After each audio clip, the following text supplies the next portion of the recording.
June 28, 1943. A dusty command post overlooking the rugged southern coast of Sicily. The air is thick with the scent of wild rosemary and sun-baked earth. Marshal Rodolfo Graziani, commander of the Italian 6th Army, leans over a map table, a thin cigarillo clenched between his teeth. Beside him, a German liaison officer, an Oberst from the Hermann Göring Panzer Division, points a gloved finger at a series of reconnaissance photos splayed across the wood.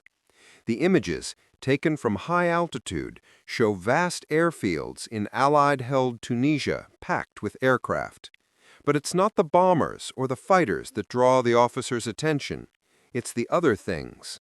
Hundreds of them, lined up in neat, silent rows. They look like cheap kites. Absurdly fragile contraptions of fabric stretched over skeletal frames of wood and steel tubing. The Oberst grunts, a sound of derision. The Americans call them Wacos, he says, the name sounding ridiculous on his tongue. Flying coffins. They intend to land men in these things. A low chuckle ripples through the Italian staff officers gathered around. Graziani picks up one of the photos, holding it close. The Waco CG-4 glider. It has no engine, no armor, no weapons to speak of. It is in essence a box with wings, designed to be towed into the sky and then cast off to find its own way down. He looks out the window at the landscape his men are tasked to defend, a brutal terrain of rock-strewn hills, deep ravines, and tiny walled fields separated by ancient stone fences. It is a land that breaks ankles in broad daylight, let alone in the dead of night. "They are toys," Graziani declares, tossing the photo back onto the table. "They think they can land these flimsy playthings on Sicily at night?" He smiles, a thin, confident smirk. "The wind alone will tear them to pieces. Those that survive the wind will be dashed against the rocks, and any man who somehow crawls from the wreckage will be lost, alone, and hunted by our patrols. This is not the flat country of Holland. This is Sicily. Let them come. We will sweep their glider troops up like broken glass." The laughter in the room becomes louder, more assured. The idea is preposterous, an invasion delivered by silent, powerless, fabric kites. The defenders of Fortress Europe had nothing to fear from such a pathetic weapon. Thousands of miles away, under the blistering Tunisian sun, Captain Charles Doyle of the U.S. Army Air Forces feels no such amusement. He runs a hand over the taut canvas skin of his own Waco CG-4, the fabric hot to the touch. He can see the steel tube frame through the translucent material, the simple plywood floor, and the impossibly thin wings. To the Italians, it might be a toy. To him, it is the flying coffin, the tow target, the silent peril. He and his fellow glider pilots have a dozen grim nicknames for their craft, each one born from the stark reality of their mission. They are the unpowered, one-way ferrymen of this war. Around him, the Kairwan airfield is a universe of controlled chaos. C-47 Skytrain planes stand ready, their twin engines glinting in the heat haze, and behind each one, tethered by a 350-foot nylon rope, sits a Waco. Inside the gliders, men of Colonel James Gavin's 82nd Airborne Division are making their final checks. These aren't just riflemen. They are entire combat teams crammed into a space the size of a moving van. 13 soldiers, a jeep, and a 75mm pack howitzer and ammunition, all lashed down and ready for a violent arrival. Doyle walks to the cockpit, a glorified greenhouse of plexiglass bolted to the front. He nods to his co-pilot, settles in the simple metal seat, and begins his own pre-flight checklist. The controls are basic: a wheel, rudder pedals, and a single, terrifying red lever that releases the tow rope. There is no throttle, no fuel gauge, no second chances. Once that lever is pulled, he is simply a falling object, guided only by his skill and the fickle whims of the wind. His mission? To land his glider, number 23, on a patch of earth designated Landing Zone 6A, a field he has only ever seen on a map, and deliver his cargo of men and machine to help seize the high ground above the Gela beaches. The scornful laughter of Italian generals is an ocean away. Here, there is only the quiet, grim resolve of men preparing to ride the wind into hell. The world outside Doyle's plexiglass bubble dissolves into a maelstrom of dust and noise. The twin Pratt & Whitney engines of the C-47 ahead of him roar to life, the propeller wash blasting his fragile glider, making the whole frame shudder and groan. He grips the control wheel, his knuckles white. Behind him, he can hear the muffled clank of equipment and the low, tense murmur of the airborne troopers. They are placing their faith in him, in this fabric kite, and in the 350-foot nylon rope that is their lifeline. The rope snaps taut with a violent jerk that feels like a rear-end collision. The Waco lurches forward, bumping and bouncing across the uneven ground of the runway. Doyle fights the controls, keeping the wings level, his eyes glued to the tow plane. Faster and faster they go, the rumbling of the wheels on the dirt a deafening roar that vibrates up through his seat. Then, a moment of weightlessness, a sudden unnerving quiet as the wheels leave the earth. They are airborne. Climbing into the night sky, Doyle watches the lights of Kairouan shrink to a faint yellow smudge below. He is one small part of a vast, ghost-like armada. To his left and right, he can see the dark shapes of other gliders, each one tethered to its C-47, rising in a staggered formation that stretches for miles. They are a silent, shadowy counterpoint to the drone of the tow planes, a flock of man-made birds migrating to war. The plan is precise, a meticulously choreographed aerial ballet. They will fly northeast, a 4-hour journey across the dark expanse of the Mediterranean, making landfall over the southern tip of Sicily. But the plan did not account for the wind. An hour into the flight, it hits them. Not a gentle breeze, but a furious, sustained gale blowing directly against their line of flight. The air becomes a turbulent sea. Doyle's glider is thrown about like a leaf in a storm. It yaws violently from side to side, then drops suddenly in an air pocket, the wings flexing and groaning in protest. He fights the wheel, his muscles straining, his focus narrowed to the 2 small guide lights on the tail of his C-47. Lose sight of those, and he is lost in the blackness. In the cargo bay, the men are thrown against their restraints. The jeep strains against its chains. The quiet resolve has been replaced by a grim, teeth-rattling endurance. Through his headset, he hears snippets of frantic chatter from other pilots. The formation, once so neat, is being torn apart. The gale is burning fuel at an alarming rate, forcing the C-47 pilots to fly lower, faster, trying to outrun the wind. Navigation becomes a nightmare. Constellations are obscured by clouds. Landmarks are non-existent over the black water. Some tow planes, their navigators lost, drift wildly off course. Doyle sees a glider far to his right suddenly bank and release, its pilot either mistaking a wave for the shoreline or the tow rope snapping under the strain. It vanishes into the darkness below, a silent, terrifying plunge into the sea. There are no rescue boats. There is no hope. Finally, after an eternity of fighting the sky, a shadow blots out the stars ahead. Sicily. But they are too low, too fast, and too far east of their intended track. Almost immediately, the sky is ripped apart by flashes of light. The defenders are awake. Red and green tracer rounds arc up from the coast, weaving a deadly net of anti-aircraft fire. The C-47 in front of Doyle jinks hard to the left, pulling his glider with it. He sees a nearby tow plane take a string of hits, its port engine erupting in a bloom of orange flame before it peels away, dragging its glider down toward the unforgiving hills. Graziani's men may have laughed, but their gunners are not joking. A green light flashes on the tail of his tow plane. The signal. Release. Doyle's heart hammers against his ribs. He glances at his co-pilot, their eyes meeting for a split second in the dim glow of the instrument panel. Below them is nothing but an inky void, punctuated by the angry blossoms of flak. They are miles from landing zone 6A. He is supposed to cut loose over a flat, open field. Instead, he is over the jagged, rock-strewn hills the Marshal was so confident would destroy them.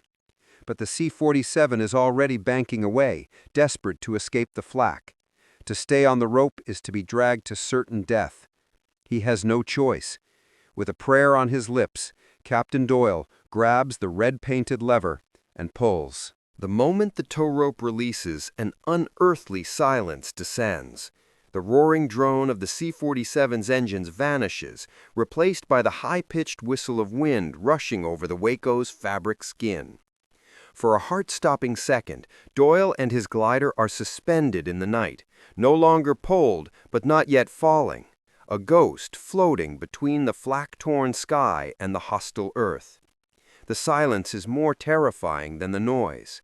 Now he is utterly alone. His fate, and the fate of the 13 paratroopers in the back, rests entirely on his hands. He pushes the nose down, trading altitude for airspeed, trying to get below the worst of the tracers. His altimeter is unwinding at a terrifying rate. 500 feet, 400 feet. The ground is coming up fast, a formless black mass. The plan, the maps, the carefully studied reconnaissance photos of landing zone 6A, all of it is useless now. He is flying blind, searching for any patch of ground that isn't a cliff face or a ravine. His eyes, straining to adjust to the profound darkness, search for a change in texture, a slightly less black shape that might be a field. Then he sees it. A small, rectangular patch of darkness, barely discernible against the surrounding terrain. It could be anything, a vineyard, an olive grove, or a field of solid rock. It's his only chance. He banks the glider hard, the frame groaning under the stress. The wind howls a different tune as he begins his final approach, a steep, desperate dive. "Hold on!" he screams over his shoulder, a warning that is both a command and a prayer.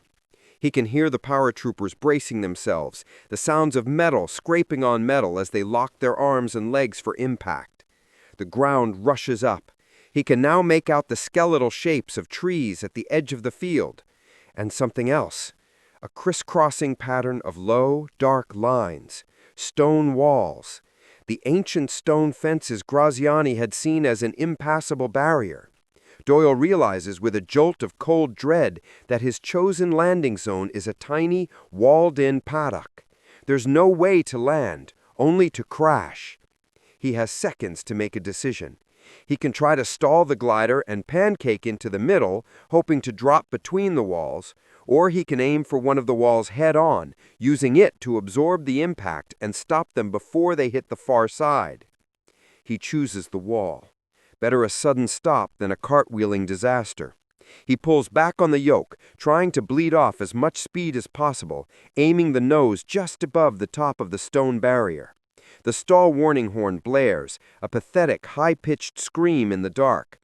For a moment, the glider hangs in the air, its wings on the verge of losing all lift. Then, with a sound like a giant tearing a sheet of canvas, the landing gear snags the top of the wall. The nose pitches down violently. The world becomes a cacophony of splintering wood, screeching metal, and shattering plexiglass. The impact is brutal. Doyle is thrown forward against his harness, the straps cutting deep into his shoulders. The cockpit implodes, showering him with debris. The glider's plywood floor buckles, and the Jeep, all 2,000 pounds of it, breaks its chains and lurches forward, crushing the bulkhead just behind his seat. The entire fuselage slews sideways, one wing digging into the soft earth and snapping off with a deafening crack. The Waco screeches to a halt in a cloud of dust and shredded fabric, a broken toy cast aside in the Sicilian night. For a moment, there is only the ringing in Doyle's ears and the smell of ripped earth and splintered pine. He is alive. He takes a ragged breath, then another. He hears groans from the cargo bay. "Everybody okay?" he yells, his voice hoarse. A gruff voice, Sergeant Frank Rist, answers from the darkness. "We're alive, Captain. Banged up, but alive." The rear door is kicked open, and silhouettes of the 82nd Airborne troopers begin to pour out, weapons at the ready. They move with practiced urgency, fanning out to form a defensive perimeter around the wreckage. Their training takes over, overriding the shock of the crash. They are deep inside enemy territory, miles from their objective, but they are here. They are on the ground. Against all odds, the fragile glider had done its job. It had delivered them. As Doyle, bruised and bleeding, unbuckles his harness and stumbles out of the mangled cockpit, he sees another dark shape drift silently overhead and crash into an adjacent field. Then another, and another.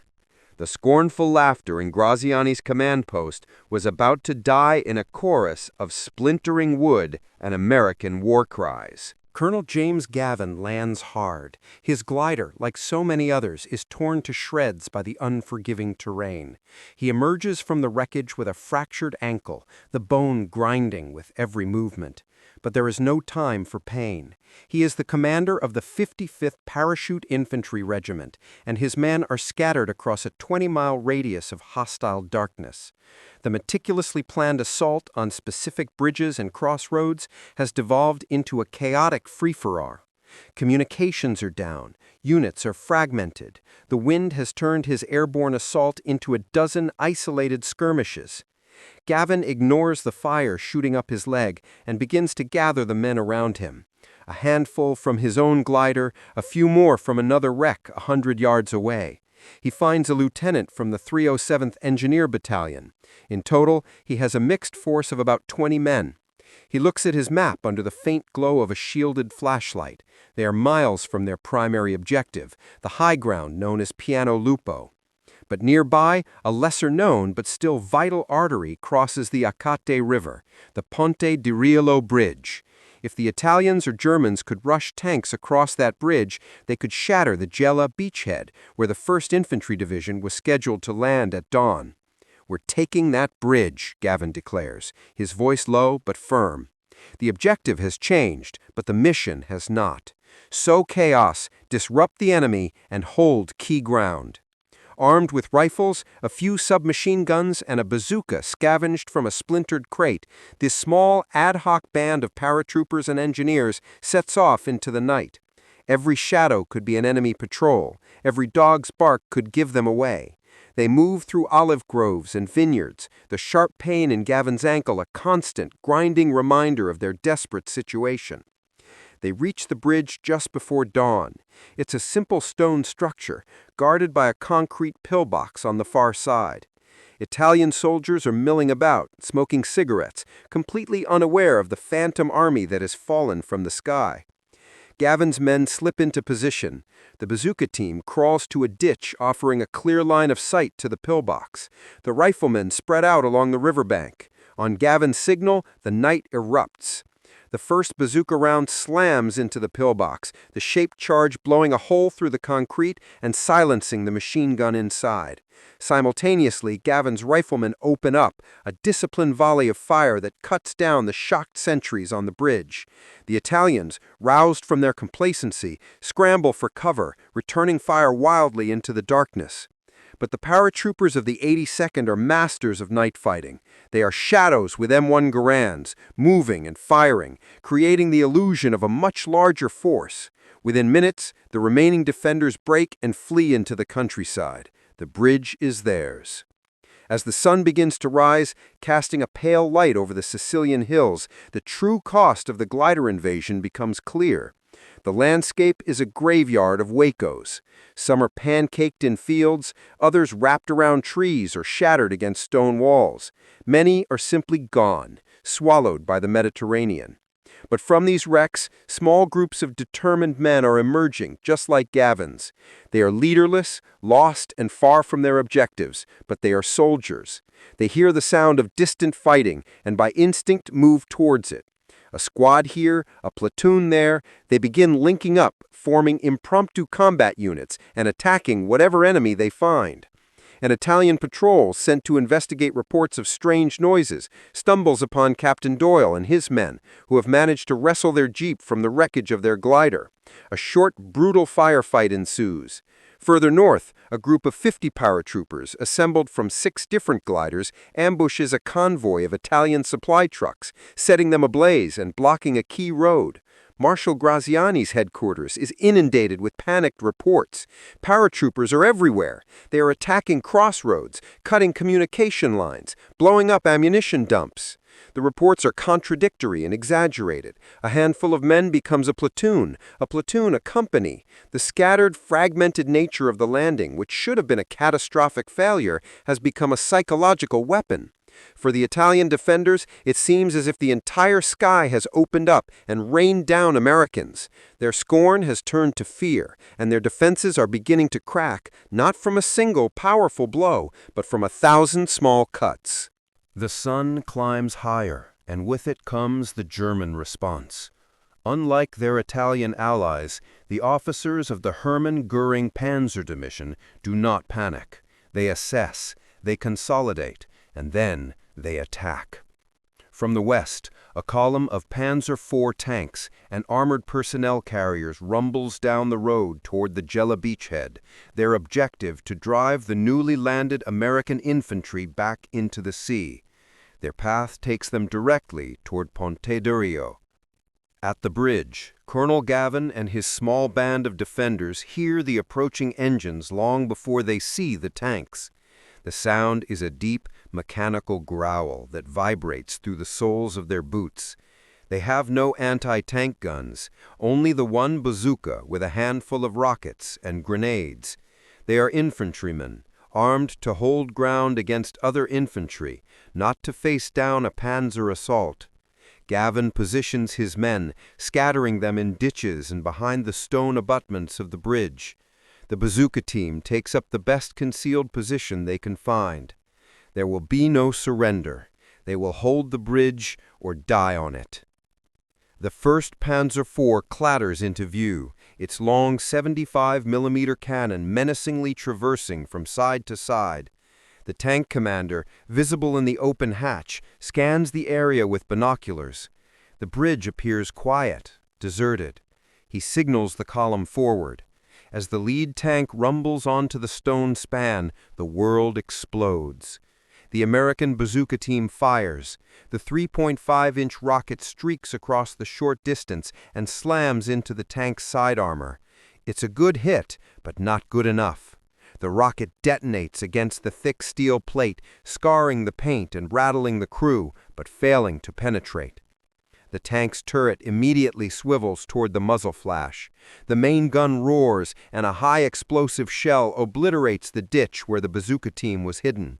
2 men are gone in an instant. The tank's machine gun opens up, spraying the American positions with a blistering hail of fire, pinning Gavin and his men down. A second tank moves up to support the first. The situation is hopeless. But the 82nd Airborne does not know the meaning of the word. From the wreckage of another glider half a mile away, Lieutenant Harold Swingler of the 376th Parachute Field Artillery Battalion had salvaged the one thing that could change the fight, a single 75mm pack howitzer. With a small crew, he had manhandled the 1,300-pound gun across the rugged terrain, drawn by the sound of the firefight. They arrive on the ridge overlooking the bridge just as the 2nd Panzer begins to cross. There is no time to dig in, no time to properly sight the gun. The crew slams a shell into the breech and aims by looking straight down the barrel. The howitzer bucks and the shell arcs down, exploding just in front of the lead tank, showering it with shrapnel. The German commander, startled by artillery fire from an unexpected direction, hesitates. The howitzer crew works furiously, reloading. The second shot is closer, cratering the road. The third shot is a miracle. It strikes the lead tank directly on its turret ring, jamming it. The tank, its main weapon now useless, reverses awkwardly off the bridge, blocking the advance of the one behind it. The brief respite is all the paratroopers need. At the same moment, the first elements of the 1st Infantry Division, fighting their way inland from the beaches, finally link up with Gavin's beleaguered force. They bring with them heavy machine guns and their own anti-tank weapons. The tide has turned. Facing a reinforced position and damaged equipment, the German commander makes a calculated decision. He gives the order to pull back and regroup. The counterattack on Ponte do Rio has been broken. Gavin, his ankle now swollen to twice its normal size, watches them go. His small band of glider crash survivors had held the line. They had bought the crucial time the invasion force needed. The fragile Waco gliders, the flying coffins, had delivered their payload, and that payload had held back the panzers.